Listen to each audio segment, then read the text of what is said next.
Graças a paz, irmãos. Prazer estar aqui com vocês. Que honra conhecer essa casa, adentrar esse ambiente de gente abençoada, cheia de Deus, e que eu tenho certeza que Deus tem abençoado. É um privilégio estar aqui. Deixo minha gratidão ao pastor Alexandre pelo carinho, nos franquear aqui ao púlpito. Obrigado, pastor Mauro, também pelo carinho. Deus te abençoe por nos ser uma ponte para a gente chegar aqui. Deus te abençoe em nome de Jesus. Queridos, abra sua Bíblia em Atos 3. Atos 3. Quero compartilhar com você uma mensagem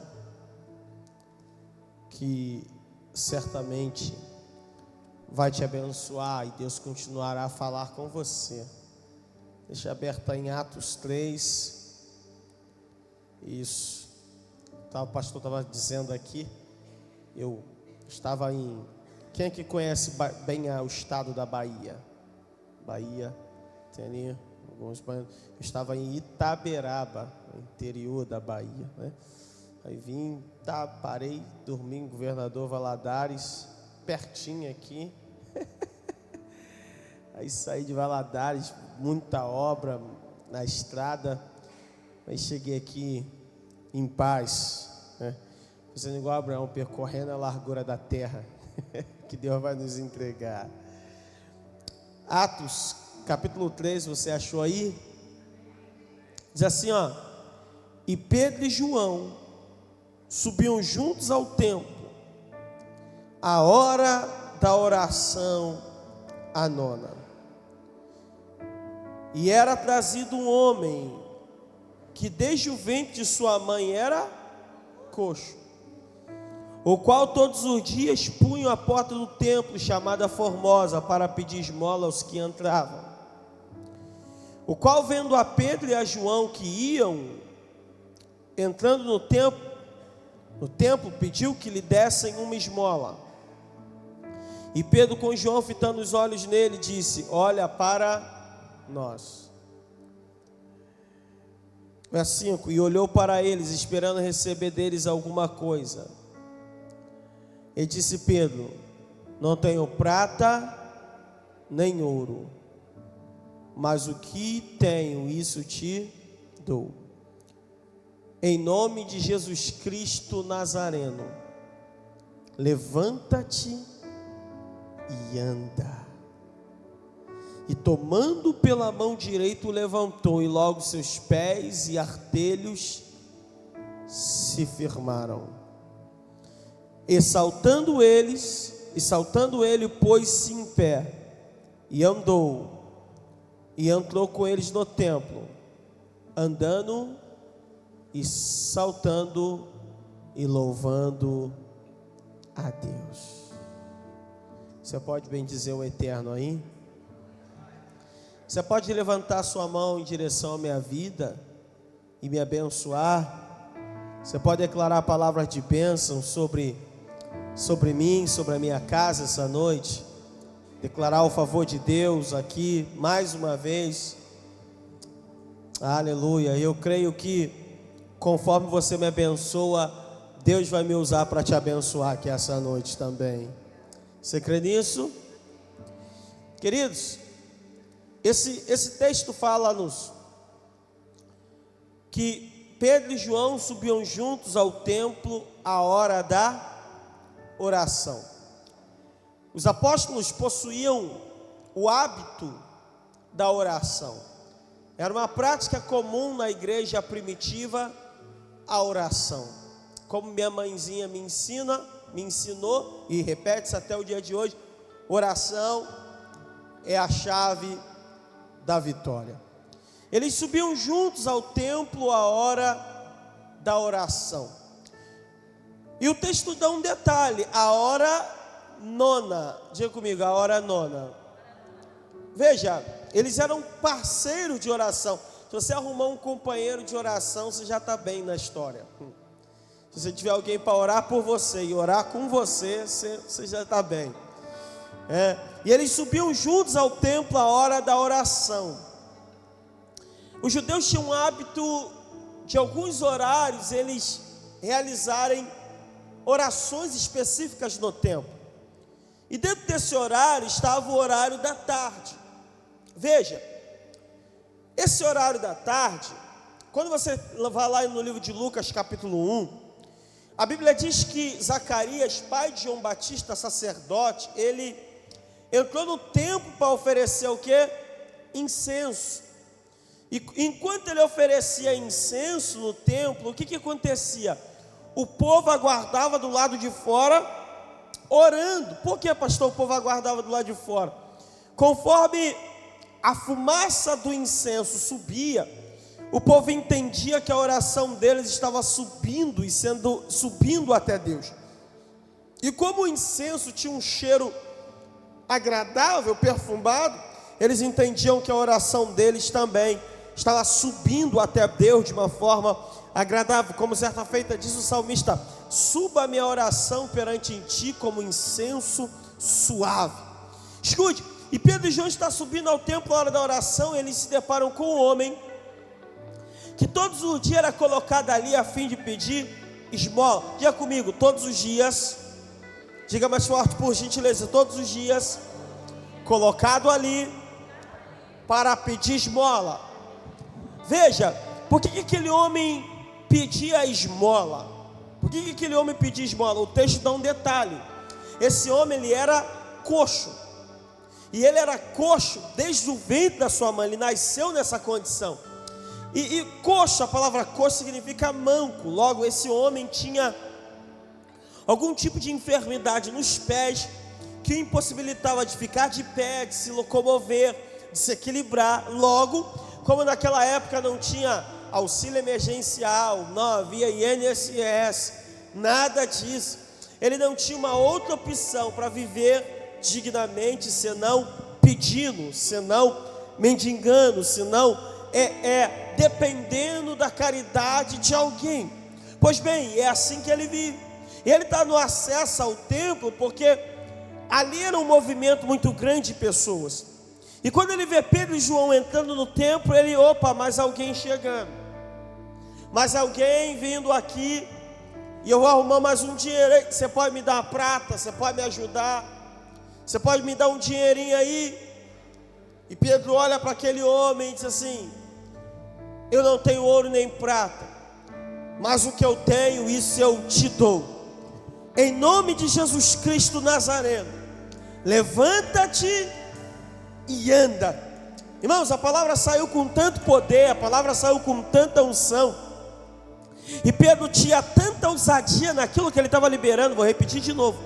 Pedro e João estavam com tanta ousadia naquilo que estava sendo liberado, que Pedro não esperou o paralítico se levantar. É Pedro que estende a mão e o toma pela mão, e o paralítico firme os seus pés e dá um salto, e instantaneamente ele está curado, instantaneamente a vida dele está restaurada. Só que olha aqui para mim, preste bastante atenção. É um milagre extraordinário, sim ou não? É um milagre poderoso, sim ou não? Mas olha só que detalhe. Por muito tempo eu fiquei maravilhado com o milagre. E de fato é um milagre poderoso. Entretanto, de um tempo para cá, Deus tem chamado a minha atenção não apenas para o milagre, mas para o processo que desencadeou o milagre. Não apenas no fato, mas o que levou ao fato. Não apenas o impacto, mas o que produziu o impacto. Olha para quem está do teu lado e diz assim: você quer que Deus possa impactar a sua vida? Então diga assim: hoje, mais uma vez, Deus vai ministrar ao nosso coração não apenas o impacto, mas diga assim: mas o que vai produzir o impacto. Diga assim: Deus vai impactar a sua vida, porque você vai entender o que produz impacto na sua vida. Alguém aqui para levantar a mão aqui? Alguém aqui para bendizer a Deus? Alguém aqui para adorar? Alguém aqui para exaltar o Senhor? Pastor, o que temos aqui? Algumas lições poderosas. Escute isso aqui. Primeira coisa, você não vê no texto Deus mandar um profeta para dizer para Pedro: tem um coxo na entrada do templo e Deus manda te dizer, Pedro, que é para você curá-lo. Tem isso no texto? Não. Você não acha que no texto Deus mandando um anjo falar com Pedro, dizendo o seguinte: Pedro, toma esse coxo pela mão e o levante? Tem isso também? Não. Tampouco você vê escrito no texto o Espírito Santo dizendo para Pedro: olha aí, meu servo, que hoje é o dia de algo extraordinário. Tem isso? Não. O que você tem aqui no texto? Você tem Pedro manifestando a sua fé. Você tem Pedro tomando uma atitude de fé. E quando Pedro decide tomar uma atitude de fé, então o sobrenatural acontece. Quando Pedro decide tomar uma atitude de crença infalível em Deus, então o sobrenatural starta na vida dele. O que é isso, pastor? Sabe uma verdade? Às vezes nós estamos aguardando em Deus. Tem coisas que você está esperando em Deus. Tem coisas que você até está pedindo a Deus. Você está dizendo, eu estou aguardando em Deus. Mas na realidade, não é você que está aguardando em Deus, é Deus que está aguardando em você. Deus está esperando você tomar uma decisão. Deus está esperando você tomar uma atitude. Deus está esperando você agir. Deus está esperando você fazer a tua parte. E quando você fazer o que você pode, Deus fará com você o que você não pode. Quando você for lá e fizer até onde você pode ir, Deus vai fazer por você além do que você pode chegar. Está me entendendo? Às vezes nós estamos parados dizendo: Deus, quando é que vai acontecer? Quando é que a porta vai abrir? Quando é que o milagre vai chegar? E Deus está parado olhando para mim, para você, dizendo: meu filho, o que eu tinha que fazer por você eu já fiz. Eu estou esperando é você agir. E quando você agir, eu vou reagir a tua atitude. Quando você fizer, eu vou reagir a tua ação. Sabe, o Rio Jordão só abriu, escute isso. O Rio Jordão só abriu quando a planta dos pés dos sacerdotes tocaram nas águas. Deus esperou eles irem no limite das suas atitudes. Quando eles foram no limite, tocaram no Jordão, Deus diz: agora é comigo, agora Jordão se abra, agora águas pare. Sabe, irmão, tem coisa que você está guardando em Deus, mas é Deus que está esperando em você. Não espere em Deus, que Deus está esperando em você. Sabe, às vezes nós que temos que parar e pensar: com quem que eu tenho que falar, para quem eu tenho que ligar, o que é que você precisa iniciar que você não iniciou, o que é que você precisa fazer que você ainda não fez, com quem que você precisa falar que você ainda não falou. Sabe, vou te contar um testemunho breve. Acabei de contar que eu voltei, né? Que eu vim de uma viagem. Esse mês de férias eu disse para minha esposa: aproveitar as férias das crianças, vamos dar um passeio, vamos dar uma volta. E eu estava num período de reorganização financeira. Eu olhei para o orçamento e falei: não vai dar não, lógica. Mas eu pensei dentro de uma linha, de um limite, dentro de uma responsabilidade, mas também cheio de fé. Eu disse: Deus vai prover, vou me movimentar. E comecei a fazer o que eu tinha que fazer. Sabe o que aconteceu? Quando eu fiz o que eu podia fazer, Deus fez o que eu não poderia fazer. Deus não vai fazer o que você pode fazer, mas Deus vai fazer o que você não pode fazer. Oh meu Deus, Deus vai fazer o que você não pode realizar. E aí eu comecei a ver Deus se movimentar, Deus abrir portas, Deus fazer milagre. Aí eu olhei para minha esposa hoje e disse assim: meu amor, tá vendo? Se nós tivéssemos ficado parados, nada disso tinha acontecido. Aí ela olhou para mim e disse assim: Deus esperou os pés dos sacerdotes tocarem no Jordão. Deus está esperando você chegar no limite da tua atitude. Segunda coisa muito importante que nós temos aqui, veja só, O texto diz que o coxo era colocado quantas vezes na porta do templo? Quantas vezes? Não te ouvi, quantas vezes? Todos os dias. Quantas vezes Pedro ia para o templo? Quantas vezes Pedro estava no templo? Escute, quase todos os dias. Eu não vou dizer todos, para não ser exagerado. Por quê, pastor? Porque o versículo 46 do capítulo 2 diz assim, ó: e perseverando unânimes todos os dias no templo, partindo o pão em casa, comiam juntos com alegria e singeleza de coração. Quantas vezes o povo de Deus com os apóstolos estava no templo? Olha aí o texto: todos os dias. Se Pedro era o líder da igreja e o povo estava lá todos os dias, tu acha que ele estava fazendo o quê? Estava lá todos os dias. Tanta verdade que ele estava lá orando, que lá no capítulo 6, quando tem um problema na divisão dos pães, dos alimentos para a viúva dos gregos, os apóstolos vão dizer o seguinte: nós não podemos largar a mesa, a oração e a palavra para servir a mesa. Coloquem gente para ajudar. Então eles escolhem 7 pessoas para eles se dedicarem ao quê? A oração e a palavra. Então veja só, isso aqui é muito forte. Quantas vezes o coxo estava lá? Então Pedro passava para ir orar. Quem estava lá na porta? Coxo. Pedro voltava da oração. Quem estava lá na porta? Coxo. No dia seguinte, Pedro voltando para orar. Quem estava lá? Coxo.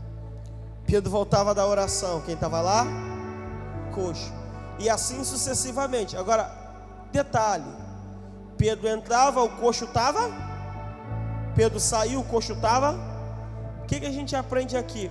Enquanto você não manifesta a tua fé, você entra e sai, teu coxo continua no mesmo lugar. Enquanto você não toma atitude, você vai entrar e vai sair, as coisas vão permanecer no mesmo lugar. Deixa eu dizer uma coisa para você, meu irmão. Eu sei que você pode estar esperando um ano novo para ter uma vida nova, mas deixa eu dizer algo para você: ano novo não cria vida nova, mas vida nova cria um ano novo. Você pode ter mudança no calendário que você quiser, se as tuas atitudes não mudarem, tudo vai permanecer no mesmo lugar. Mas se você mudar, as circunstâncias vão ter que se acomodar às mudanças da sua atitude. Atitudes mudam. Eu preciso tomar atitudes diferentes para ter resultados diferentes. Sabe, irmão, ele mudou e o ambiente mudou. Se você mudar, o ambiente também vai mudar. Deixa eu dizer algo para você. Eu sei que você vem aqui nos cultos, escuta várias palavras boas, várias palavras proféticas. Eu estava ouvindo o pastor dizer que ele vai liberar as palavras de agosto. Você ouviu as palavras de julho, já ouviu a palavra de maio, já ouviu várias palavras. Isso é muito bom. Só que eu preciso entender, você precisa entender que o que vai mudar a minha vida, o que vai mudar a tua vida, não é apenas o que você ouve, mas o que você vai fazer com aquilo que você ouviu. Sabe, Jesus falou: todo aquele que ouve a minha palavra e pratica, assemelhando-o ao homem prudente que edificou a sua casa sobre a rocha, desceu a chuva, correram os rios, sopraram o vento, combateram contra aquela casa e ela não caiu, porque estava edificada sobre a rocha. O que vai mudar a tua vida não é o que você ouve, o que vai mudar a tua vida é o que é que você vai fazer, o que é que você está fazendo com cada palavra que está sendo liberada sobre a tua vida, sobre a tua casa, sobre o teu negócio, sobre o teu casamento. O que é que você está fazendo? O que é que você está fazendo? Olha para esse cara que está do teu lado assim: o que é que você está fazendo com cada palavra que você recebe?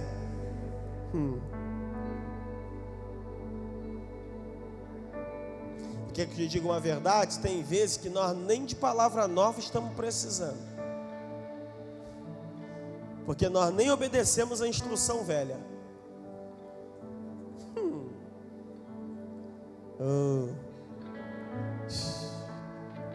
Você está aí ou foi embora?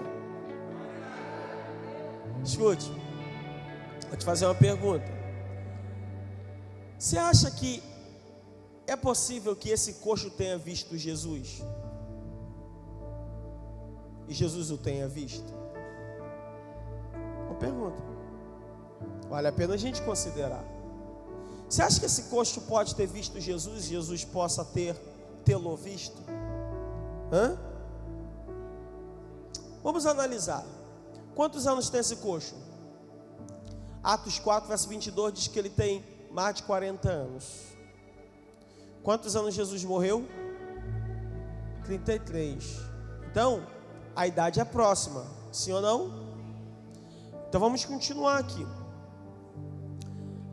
A história do coxo está em Atos 3. Atos capítulo 2, o que você tem? Atos 2, o que você tem? Uma história, dia de Pentecostes. Dia de Pentecostes. O que é Pentecostes? Pentecostes é uma festa judaica, o equivalente grego da palavra festa das semanas. A palavra Pentecostes vem de 50 dias após a Páscoa e primícia. Quando foi que Jesus morreu? Na Páscoa.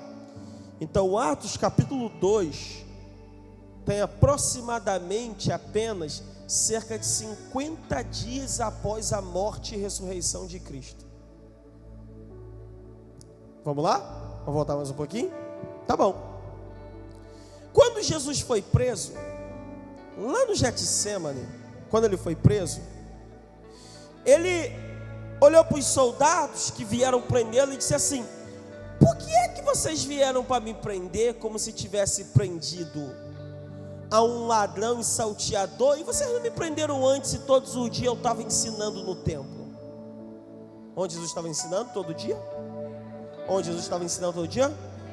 Onde o coxo ficava todo dia? Então vamos voltar mais um pouquinho. Mateus capítulo 21, versículo 14. Mateus 21, verso 14 diz que Jesus curou coxos e enfermos no templo.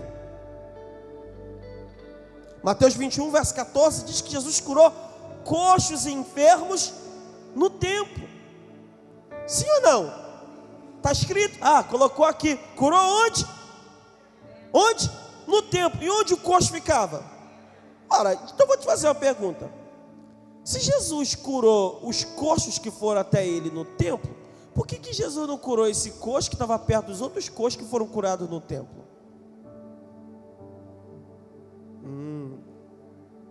Boa coisa para a gente pensar.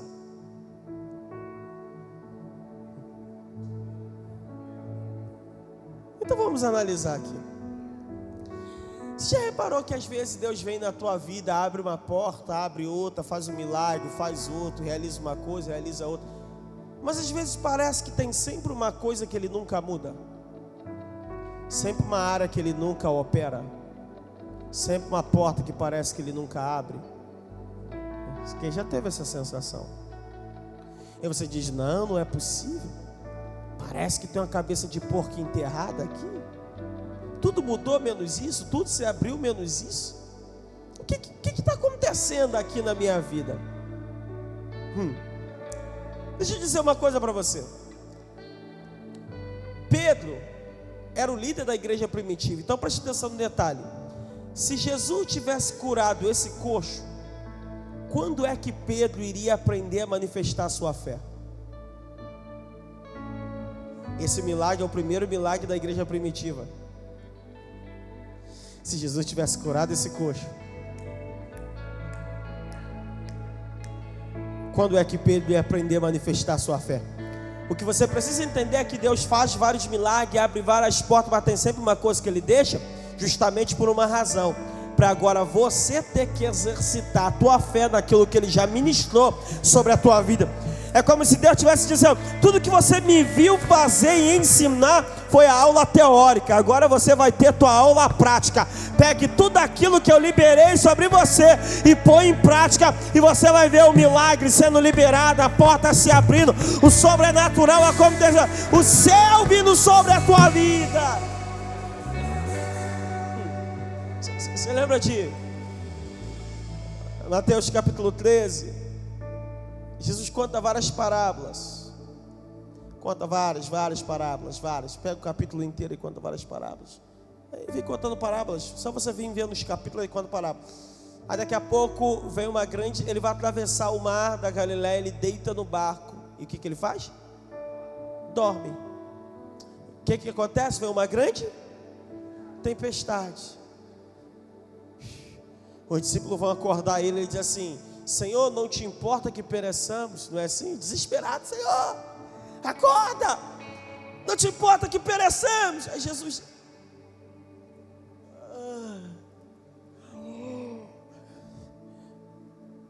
por que sois tão tímidos? Ainda não tendes fé? Isso aqui Jesus está respondendo para ele fazer o seguinte: não era para vocês terem me acordado, não. Foi uma oportunidade para você exercer a fé que você possui. Porque o que ele passou o tempo anterior exercendo? Ensinando. Ora, o que ele está querendo dizer? Meu filho, eu não ensinei vocês, agora a prova é sem consulta. O professor não pode ficar na aula tirando dúvida. Agora eu vou dormir e vocês fazem um teste de acordo com a matéria que já foi aplicada. Você já tem a instrução para resolver o problema que você está vivendo. É só pôr em prática que você vai ver o sobrenatural acontecer. Você já tem. Olha para quem está do seu lado e diz assim: você já possui a instrução para ver o sobrenatural agir na sua vida.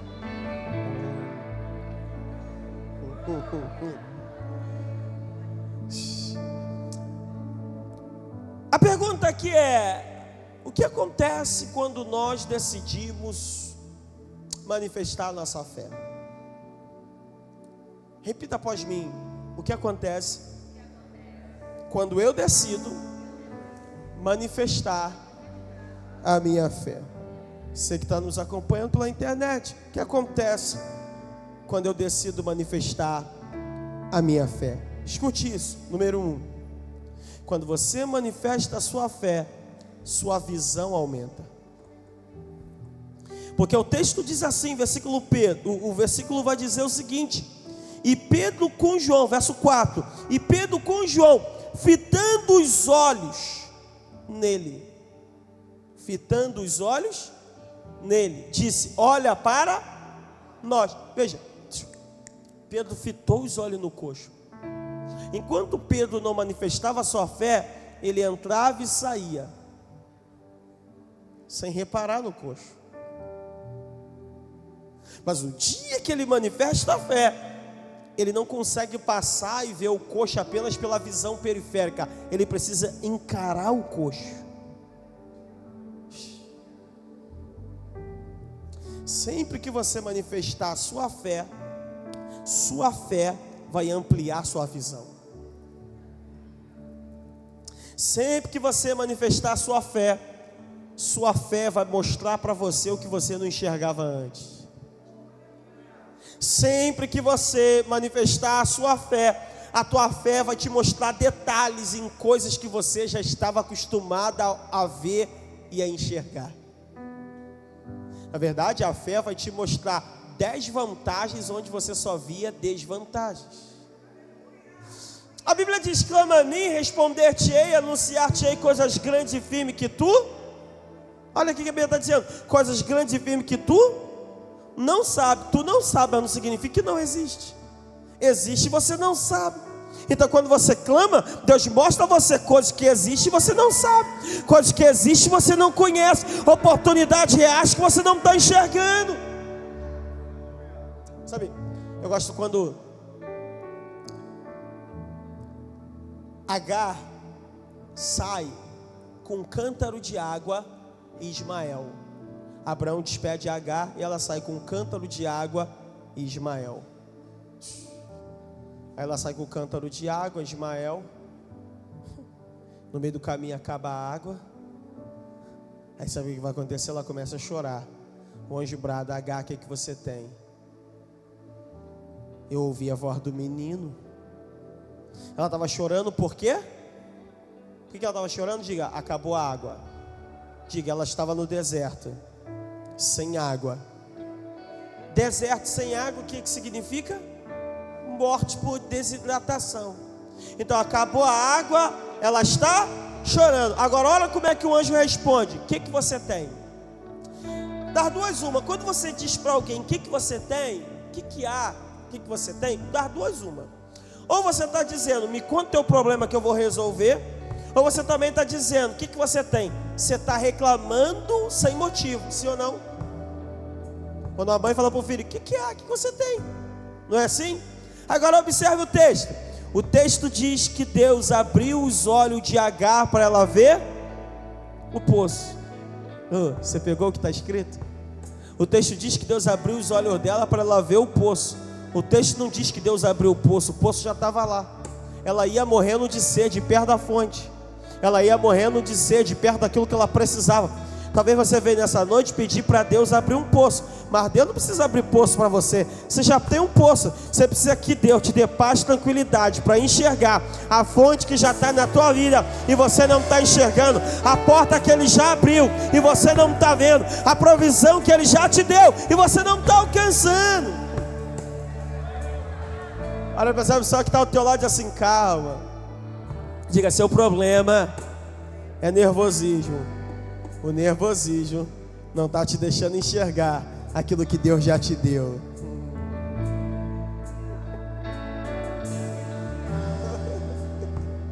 Pastor, o que acontece quando eu decido manifestar a minha fé? Número 1, minha visão aumenta. Número 2, chega comigo, eu me torno uma referência. Veja, irmão, Pedro falou para o coxo, olha para nós. E o coxo ficou olhando para eles. Sempre que você decide manifestar a sua fé, você se torna uma referência.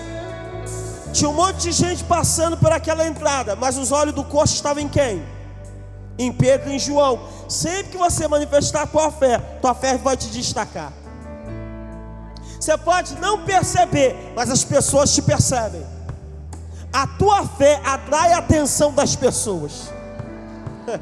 Paulo e Silas estavam perto da meia-noite cantando louvores e orando. E o texto diz que os outros presos escutavam. Alguém está escutando a tua adoração. Alguém está reparando a tua fé. Alguém está olhando o teu procedimento. Alguém está se espelhando em você. Como alguém certa feita disse, talvez a única Bíblia que alguém vai ler vai ser a tua vida.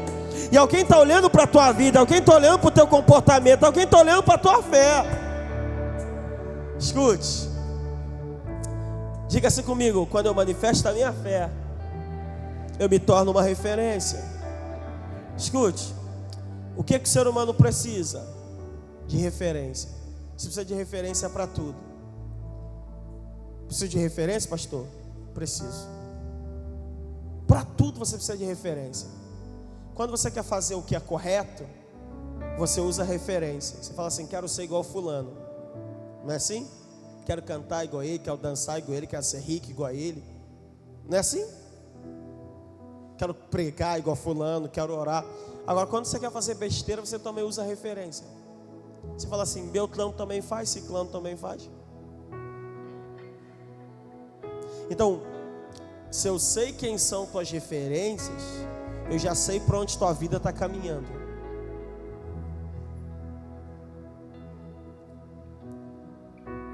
Porque você se motiva e caminha em direção para aquilo que é referência para você. Por isso que o maior problema de uma geração é quem são suas referências. Escute, o que é a Bíblia? O que é a Bíblia? Diga comigo, a Bíblia, dentre muitas coisas, é um livro de referência. É, pastor? É. Irmão, Deus criou o ser humano e Deus sabe que todo ser humano precisa de um herói. Então, o que é a palavra dele? Dentre muitas coisas que ela é, a Bíblia é um livro de referências. Como eu te provo isso? Quem é Enoque? Modelo de comunhão com Deus. Quem é Noé? Modelo de justiça. Quem é Abraão? Referência de fé. Quem é Isaac? Referência de paciência e perseverança. Quem é Jacó? Referência de transformação. Quem é José? Referência de sonhador e administrador. Quem é Moisés? Referência de liderança. Quem é Joquebede? Referência de coragem. Quem é Josué? Referência de líder. Quem é Davi? Referência de adoração. Quem é Jó? Referência de integridade. Quem é Samuel? Referência de profeta. Quem é Sara? Referência de esposa. Quem é Ruth? Referência de ousadia. Quem é Esté? Referência de coragem. Quem é Paulo? Referência de evangelismo. Quem é Barnabé? Referência de companheirismo. Quem é Timóteo? Referência de discipulado. Quem é Maria? Referência de submissão. Quem é Jesus? O homem perfeito. É como se Deus dissesse: escolhe o melhor exemplo e copia na sua vida. Se deu certo para eles, vai dar certo para você também. Se eu abençoei a vida deles, eu abençoo a tua também. Referência. Referência.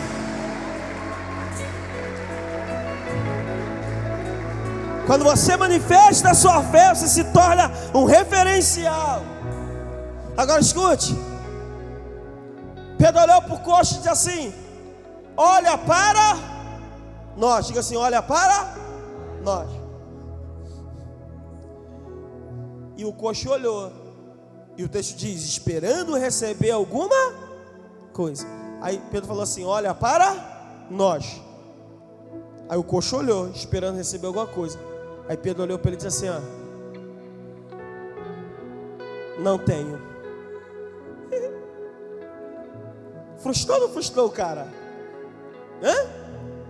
O coxo devia até ter olhado, falando assim: não, tem um QR Code aqui no Pix também. Quer passar no cartão? Pedro disse: tô duro, tô quebrado. Agora raciocina comigo. Quem era Pedro e João? Líderes da igreja primitiva. Andaram com Jesus. Tinham feito tantos outros milagres. Homens de Deus. Homem cheio de poder. Homem cheio de unção.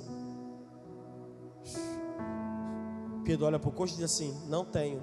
Ora, irmãos, com todo respeito, se Pedro fosse carioca, ele ia dizer o seguinte: esqueci a carteira. Ele não ia falar que estava duro. Carioca não fala que está duro. Carioca fala assim: depois te dou a moral. Depois te fortaleço. Sim ou não? Pô, fica para depois, hoje não vai dar. Ele não vai falar que está duro. Agora Pedro olha para o cara e diz assim: não tenho. O que é isso, pastor? Sinceridade. Sinceridade. Pessoas de fé são pessoas também sinceras. Sabe qual é o problema da minha geração? É fingir que tem o que não tem, que é o que não é, que pode o que não pode. Você sabia que para você ser salvo, você precisa reconhecer que é pecador? Você vai no médico, o médico, para te ajudar, você precisa dizer para ele o que você está sentindo. Se você não dizer, ele não pode fazer nada por você. É você que tem que abrir sua boca, confessar suas fraquezas, suas limitações. Então, sabe o que eu descobri? Que o segredo da vida é quando eu digo: não tenho, não posso, não sou, não sei, mas eu sirvo quem é, quem tem, quem pode, quem faz. Eu não sou, mas Ele é tudo em mim. Eu não posso, mas Ele pode tudo. Não sei de nada, Ele sabe de tudo. E na confiança que eu tenho nele, vai dar tudo certo na minha vida, vai dar tudo certo na minha casa, vai dar tudo certo na minha família. Eu preciso reconhecer. Terminando, Pedro olha e diz assim: não tenho, não tenho prata nem ouro, mas o que eu tenho, isso te dou. Que coisa forte. Olha Pedro, não tenho prata nem. Sabe o que ele está dizendo? Eu não tenho o que você quer, mas eu tenho o que você precisa. todas as vezes que te deram o que você queria, você voltou para o mesmo lugar para pedir esmola no dia seguinte. Mas às vezes eu vou te dar o que você não me pediu, mas é o que você precisa.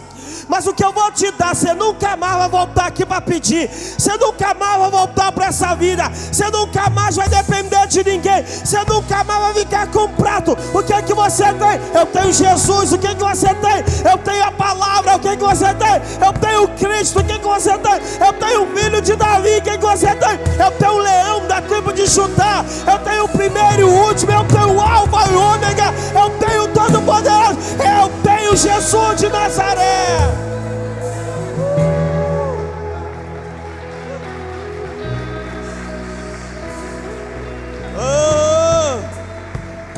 Eu tenho mais do que você precisa. Olha para alguém que está do teu lado e diz assim: eu tenho mais do que você precisa. Diga assim: eu tenho tanto mais do que você precisa, que essa semana eu vou pagar teu rodízio.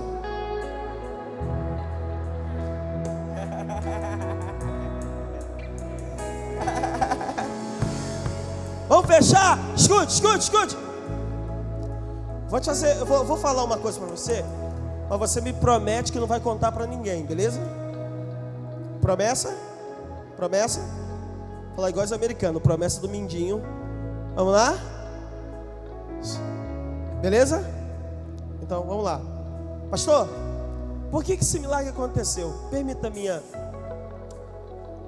minha reflexão acerca do texto. Pastor, por que esse milagre aconteceu? Sabe por quê? Você não vai contar para ninguém. Pedro estava duro.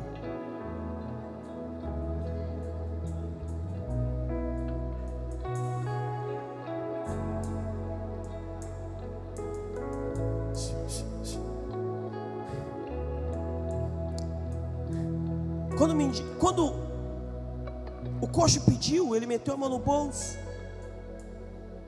Zerado. Falou com o João: João, você tem alguma coisa aí? João falou: rapaz, você não lembra? O tesoureiro que era ajuda se enforcou. Nós começamos esse negócio tudo de novo agora. Estamos duro. Está quebrado. Estou liso. Se Pedro tivesse dinheiro, escuta, se Pedro tivesse dinheiro, ele ia meter a mão no bolso, tirar vintão, dar pro coxo e falar o seguinte: aí, te dei uma moral. Dá até para tu comer um Big Mac. Ó, te fortalecia, hein? Costuma não, sim ou não? Mas o coxo ia voltar no dia seguinte para pedir de novo. Então, como ele não tinha o recurso terreno, ele foi obrigado a usar o recurso celestial. Como ele estava sem dinheiro, aquilo o obrigou a usar a fé. Você sabia que às vezes Deus te permite faltar recurso só para você?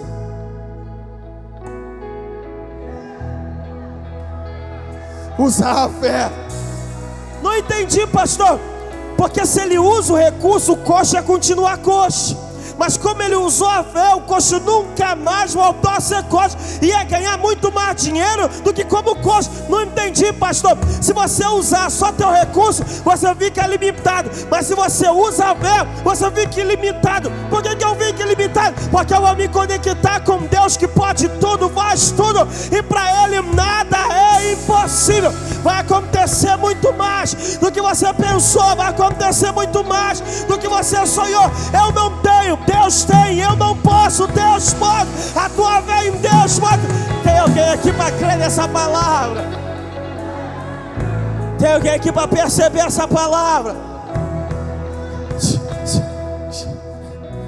Foi quando não tinha caminho que Deus abriu o caminho para o povo passar. Foi quando não tinha água que Deus tocou da rocha. Que Moisés tocou da rocha e o povo pode beber. Escute. Não é porque você não tem que não vai acontecer.